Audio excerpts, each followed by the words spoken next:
J'espère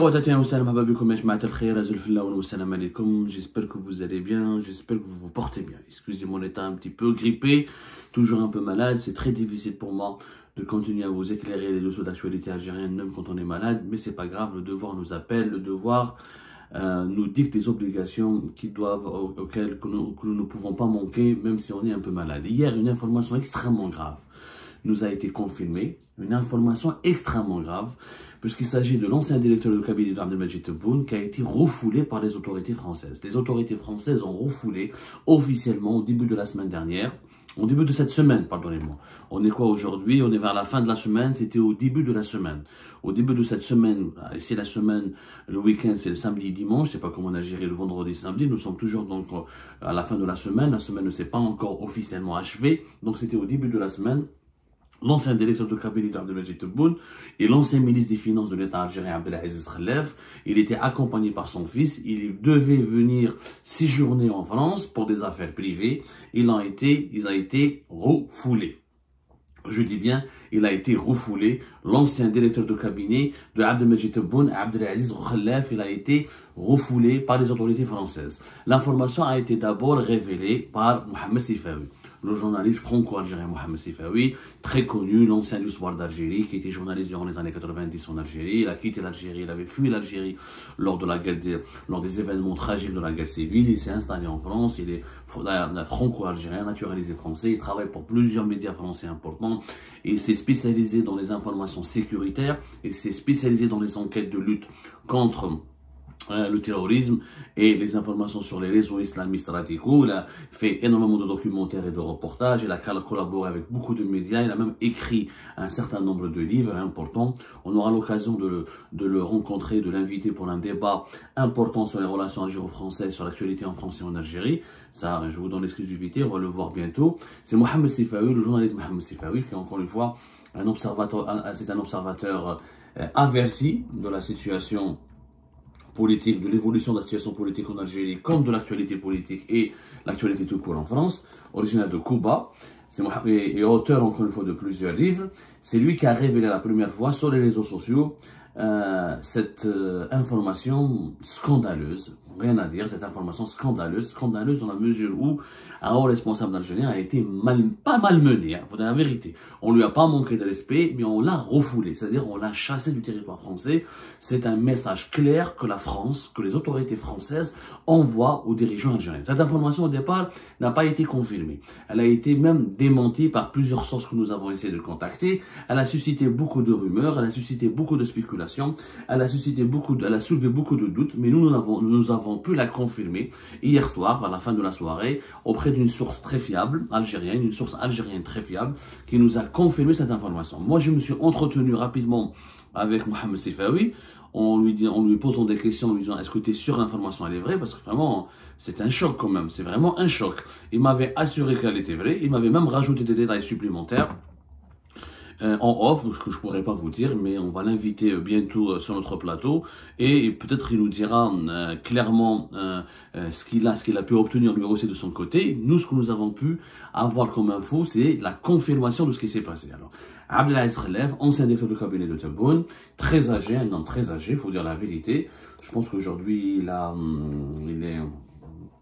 c'est quelqu'un qui est très âgé. Il est presque 80 ans. Ouais, il est né en 1944. Il est né en 1944. Je crois qu'il a 80 ans aujourd'hui ou 81 ans, si je ne me trompe pas. Donc, Mohamed Sifawi m'a confirmé l'information. Il m'avait dit, il m'avait rajouté quelques détails. Voilà, 81 ans. Il est aujourd'hui âgé de 81 ans. Il m'avait rajouté quelques détails, mais il m'a demandé de ne pas les partager avec vous parce que voilà, ce sont des détails confidentiels qui pourraient mettre en cause ou apporter préjudice à sa source. Une fois que j'ai pu m'assurer auprès de Mohamed Sifawi que cette information a été largement recoupée comme il me l'a dit lui, parce qu'il a donné des détails. Alors Mohamed Sifawi, au départ, c'est lui qui nous a expliqué les motifs de ce refoulement. Les motifs de ce refoulement. Mohamed Sifawi cite deux motifs. D'abord que monsieur Abdelaziz Khelef, qui normalement, je ne sais pas s'il était titulaire de son passeport diplomatique ou pas, parce qu'il avait le passeport diplomatique, Il avait, en tant que haut responsable du pays, en tant que en tant que directeur de cabinet de la présidence de la République, il avait le passeport diplomatique. Maintenant, comme il a quitté son poste, est-ce qu'il avait remis son passeport diplomatique? Je pense pas. Je pense qu'il le garde pendant un certain nombre, pendant une période bien précise, il le garde. Il faut savoir qu'Abdelaziz Khelef, il était au pouvoir récemment. Mais très récemment, Abdelaziz Khelef, il a été directeur de cabinet de Tebboune de 2021 à 2023. Plus exactement, il a été directeur de cabinet depuis septembre 2021, depuis fin septembre 2021. Il y avait 2 décrets présidentiels qui avaient été signés à l'époque où Abdelaziz Khelef avait été promu directeur de cabinet à la présidence de la République. C'était septembre 2021, fin septembre 2021. Ensuite, octobre, août 2024, il y avait un changement. Au départ, c'était mars 2024, puisqu'en mars 2024, Abdelaziz Khelef avait cessé d'être directeur de cabinet, puisqu'Abdelmajid Tebboune avait confié cette fonction à Nadir Arbaoui, qui est l'ancien diplomate algérien, qui était représentant de l'Algérie auprès des Nations Unies à New York, auprès du Conseil de sécurité de l'ONU, auprès de la représentation de l'ONU à New York. C'était lui qui est devenu directeur de cabinet de Tebboune en mars 2023, avant ensuite d'être promu Premier ministre vers novembre 2023. Rappelez-vous. Donc, Abdelaziz Khelef, à l'époque, il est resté conseiller jusqu'à octobre 2023. Jusqu'à octobre 2023, puisque Abdelmajid Tebboune a décidé à l'époque de mettre fin aux fonctions de trois de ses conseillers, parmi lesquels il y avait M. Abdelaziz Khelef, qui était à l'époque promu ministre d'État. Il faut savoir qu'il était entre mars 2023 et octobre 2023, était ministre d'État. Donc de 2021 à 2023, jusqu'à fin 2023, Abdelaziz Khelef était l'un des collaborateurs attitrés d'Abdelmajid Tebboune et l'un des hauts fonctionnaires les plus importants, on va dire, de la présidence de la République, et c'est quelqu'un qui était très proche de Tebboune et qui avait sa confiance, puisque Tebboune l'avait érigé en lui, ou l'avait élevé au rang de ministre d'État. Ministre d'État, c'est un rang honorifique. Ça veut dire que même si tu ne diriges pas un département ministériel, même si tu n'es pas un membre du gouvernement, tu as le rang de ministre, donc tu peux avoir les privilèges du ministre. Il n'était pas uniquement conseiller, il avait un pouvoir décisionnel sur certains dossiers qui relèvent de la souveraineté du pays et sur certains dossiers qui relèvent de l'exécutif, qui est du gouvernement. Donc il était ministre d'État. Donc c'est l'un des membres les plus importants de l'entourage de Abdelmajid Tebboune. Abdelaziz Khelef aussi, c'est pas n'importe qui, c'est l'ancien ministre des Finances en Algérie de 86 à 88. C'est un vieux dirigeant, c'est un ancien dirigeant. Lui, il est originaire de Gammar. Il était aussi, il avait travaillé au ministère de l'Industrie et de l'Énergie dans les années 70. Il était ministre du Commerce aussi de 1980 à 1986. Ensuite, ministre des Finances de 1986 à 1988. C'est un banquier de formation. Ensuite, il s'est dirigé vers le monde des banques. Il a fait carrière dans les banques privées, etc. Avant de revenir au pouvoir avec Abdelmajid Tebboune. Il a occupé d'autres postes. Il était secrétaire général du ministère de l'Industrie et de l'Énergie entre 1970 et 1980. C'est un très ancien. Un ancien. Son utilité, d'ailleurs... il a été ambassadeur en Tunisie. Il était ambassadeur, effectivement. Abdelaziz Khelef était ambassadeur d'Algérie en Tunisie entre 1988 et 1989. Voilà. Ensuite, il était ministre d'État aux Affaires maghrébines de 1989 à 1991. Il a été auparavant aussi secrétaire général à la présidence de la République entre 1991 et 1992. Ensuite, il a été re-ministre délégué à la coopération maghrébine entre 1992 et 1993.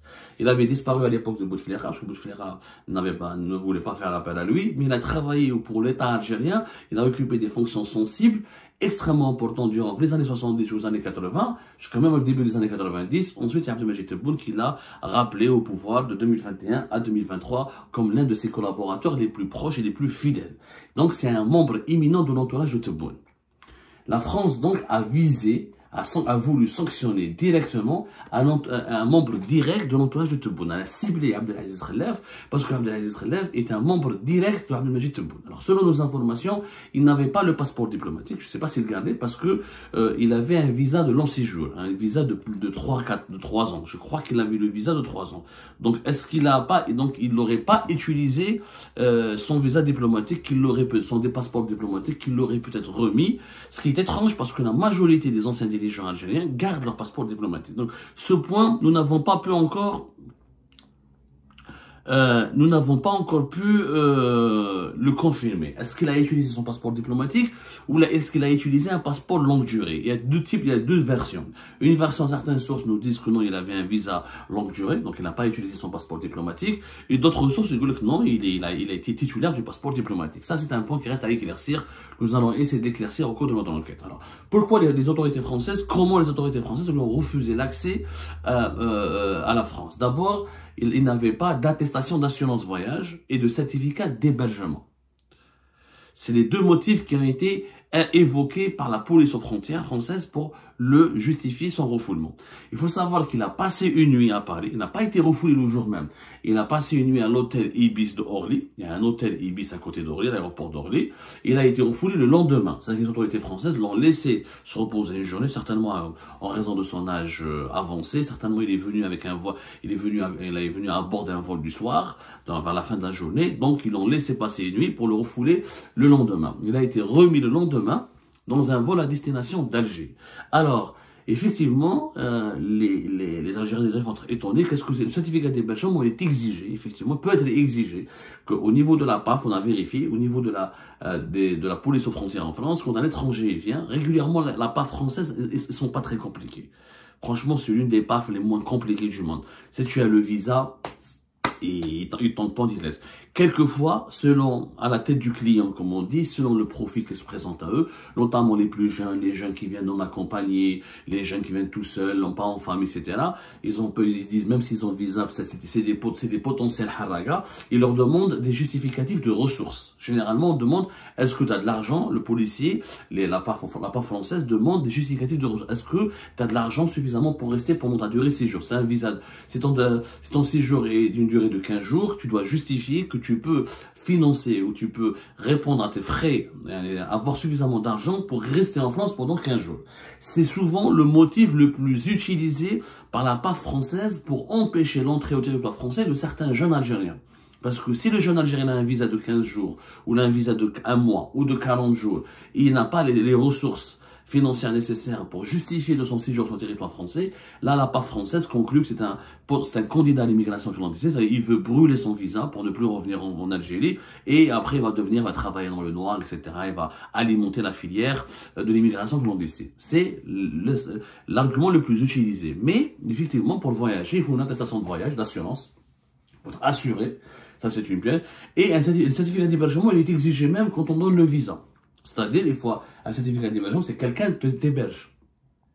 Même si le voyageur algérien, s'il n'a pas une attestation, même s'il a, par exemple, une réservation d'hôtel payée, la PAF française, ils peuvent lui dire, non, c'est pas suffisant, parce que tu risques de rester plus longtemps, tu n'as pas de certificat d'hébergement. Donc, c'est des motifs qui sont rarement évoqués. Hein.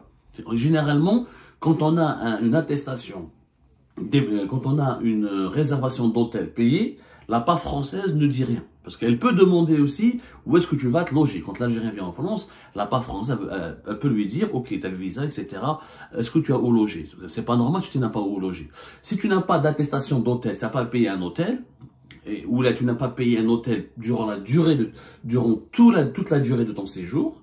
C'est par exemple, tu dis que tu vas rester, c'est par exemple, tu as un billet retour pour une semaine après ou 15 jours après et que tu as payé l'hôtel juste pour 4 ou 5 nuits, là, la PAF française peut douter et peut te dire non, elle peut te refuser l'accès au territoire français parce que elle peut estimer qu'il y a un comportement anormal. Où est-ce que tu vas passer la nuit, où est-ce que tu vas séjourner plus tard? Donc, est-ce que M. Abdelaziz Khelef, visiblement, n'avait pas d'attestation ou là, il n'avait pas une preuve qu'il a payé, il n'avait pas de réservation d'hôtel payé. Donc, on lui a exigé un certificat d'hébergement. Où est-ce que tu vas t'habiter? Tu dis que tu vas habiter chez ta fille ou chez ton fils, etc. Montre-nous un certificat d'hébergement. C'est-à-dire que la personne qui va t'héberger s'est rapprochée de sa mairie et elle a fait un certificat d'hébergement et elle s'est engagée auprès des autorités françaises à héberger cet étranger. Donc, il n'avait pas le certificat d'hébergement. Alors que Abdelaziz Khelef était déjà propriétaire en France. dans un passé récent, Abdelaziz Khelef avait avait acheté des biens immobiliers en France. Mais il s'est retiré, parce qu'il a anticipé son retour aux politiques avec Abdelmajid Tebboune. Avant de devenir directeur de cabinet d'Abdelmajid Tebboune, avant de revenir au pouvoir en tant que conseiller de Tebboune, il avait demandé à sa fille de changer les statuts de leurs biens immobiliers en France pour que lui, il sorte, pour qu'il disparaisse des statuts, pour qu'il son nom, pour effacer les traces de ses acquisitions immobilières en France. En réalité, il a changé les statuts de ses biens immobiliers, il a changé les titres de propriété pour qu'il ne soit plus lui propriétaire, et sur les actes sur les actes qui sont publiés sur les plateformes connues en France, comme Société.com, quand on achète un bien immobilier, généralement on crée une SCI, une société civile immobilière, et les noms apparaissent des acheteurs, des actionnaires et des propriétaires de ces biens immobiliers. Lui, il a effacé, il s'est retiré officiellement de toutes les transactions immobilières pour que son nom n'apparaisse pas, afin que la presse indépendante comme Algérie Part, par exemple, ne lui tombe pas dessus et ne lui demande pas les justifications de sa fortune. Comment, avec quel argent tu as acheté en France, alors que même si tu as été uniquement recommis de l'État algérien, même s'il a travaillé pour le secteur privé plus tard, parce que il est bête, il aurait pu rester propriétaire en France parce qu'il a travaillé plus tard pour le secteur privé. Il a eu une carrière pour le secteur privé, il aurait pu dire, voilà, moi j'ai gagné ma vie avec le secteur privé, etc. Parce qu'il était directeur général de la Banque arabe pour le développement économique depuis 2006. Donc il était banquier.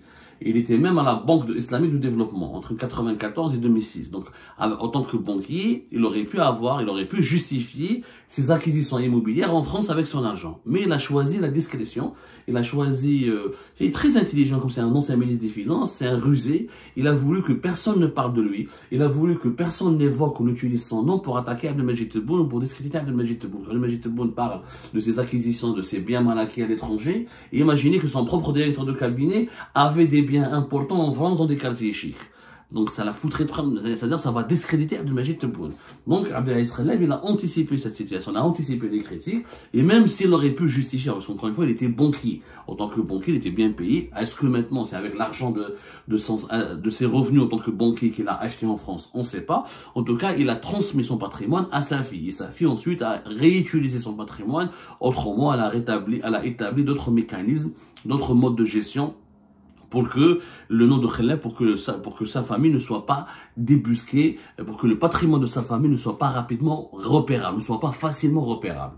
Ceci dit, en dépit de ce patrimoine, en dépit de ses liens passés avec la France, les autorités françaises ont décidé de le refouler. Par quoi? Parce qu'il y a un signal clair, la France n'a pas appliqué de sanctions directement contre la population algérienne, il n'y a pas eu de refus de visa, il n'y a pas eu en tout cas pour le moment, il n'y a pas eu de mesures officiellement annoncées pour restreindre l'accès au territoire français à tous les Algériennes et les Algériens, dans le sillage de cette crise diplomatique et politique très violente entre Alger et Paris depuis la fin de l'année 2024. Mais la France avait dès le départ prévenu, en janvier 2025, les autorités françaises avaient, même Bruno Retailleau l'avait dit, et Gérard Darmanin, l'ancien ministre de l'Intérieur qui est aujourd'hui ministre de la Justice, l'avait dit, l'objectif de la France est de sanctionner les dirigeants algériens et de ne pas toucher la population algérienne. Les dirigeants algériens, d'abord, on voulait empêcher les titulaires de passeports diplomatiques algériens d'entrer sur le territoire français sans visa. Il n'y a pas eu, la mesure n'a pas été encore actée. Les accords entre l'Algérie et la France sont toujours en vigueur. La France n'a pas encore annulé ces accords qui offrent des exemptions de visa pour les titulaires de passeports diplomatiques algériens. Mais il y a eu une décision informelle qui a été prise de contrôler ou de surveiller tous les anciens délits, tous les dirigeants ou tous les membres proches du clan Tebboune qui devaient venir en France. Donc Abdelaziz Khelef dès qu'il s'est présenté en France, et les autorités françaises se sont frottées les mains, ils l'attendaient de pied ferme, et comme il était l'ancien directeur de cabinet de Tebboune, ils l'ont refoulé, comme ils l'ont refoulé légalement. Il faut savoir, moi j'ai vérifié légalement. En France, si tu n'as pas les certificats d'hébergement et si tu n'as pas l'attestation d'assurance de voyage, on peut ne pas t'accepter sur le territoire français. C'est légal, c'est purement légal. Hein. Le visa ne suffit pas, c'est comme dans tous les pays du monde, hein. Les États-Unis d'Amérique, c'est encore pire. Aux États-Unis, c'est pas parce que tu as le visa américain que ton entrée sur le territoire américain, que ton entrée sur le territoire américain est automatiquement garantie. Elle n'est pas le visa n'est pas une garantie automatique d'entrée sur le territoire. Il y a d'autres conditions qu'il faut réunir pour rentrer sur le territoire d'un pays. Pour les pays développés, pour les pays européens ou pour les pays du continent américain, notamment de l'Amérique du Nord, et les autorités peuvent exiger, si elles le souhaitent, si elles pensent que c'est nécessaire, des documents supplémentaires, des conditions supplémentaires autres que le visa, comme justificatif de ressources financières, certificat d'hébergement ou attestation d'assurance voyage. Donc, ils ont trouvé les motifs légaux pour le refouler le plus légalement possible. C'est un camouflet pour le régime algérien, c'est un camouflet pour l'État algérien, c'est un camouflet pour les autorités algériennes, puisque là, la France riposte de manière intelligente et de manière légale et de manière subtile. Il n'a pas été maltraité, il n'a pas été malmené. On l'a laissé dormir une nuit à l'hôtel Ibis d'Orly et on lui a demandé de partir. C'est tout. Donc la France, c'est simple. Les dirigeants algériens attaquent la France, essaient de lui faire du chantage à travers la crise des influenceurs ou à travers la crise des migrants clandestins ou des délinquants algériens arrêtés en France en situation irrégulière.